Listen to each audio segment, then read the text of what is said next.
Here's how you can archive WhatsApp chat on your Android phone. Let me show you how you can make it work. If it's your first time on this channel, definitely subscribe for more tips and videos like this. Anyways, you open up the WhatsApp application as usual, right? So you can get inside, no problem.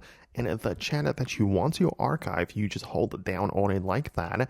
And you can see that we have more things, like a couple of buttons at the top, like to pin the conversation there or delete it. But there's also the three dots for more options.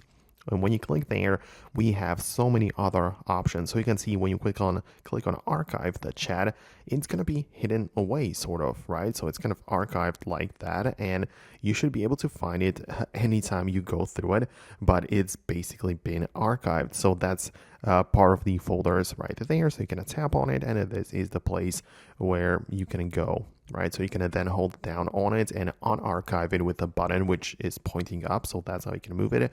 Or you can as well click on the three dots and go to the archive settings, and there is the ability to keep them archived or not. And the difference is that if you don't enable this, it means that when you receive a new message, the messages will appear in the main section from that point on. So a lot of people just archive the chats because they don't use them currently, but when they get a new message, then the chat is going to be moved back to the main section. So this is where you can decide how it's going to go. I really hope that I was able to help you out with this and explain how it works. If it's your first time in here, definitely subscribe for more tips and explanations like this one. So thanks a lot, and I'm going to catch you in the future uploads.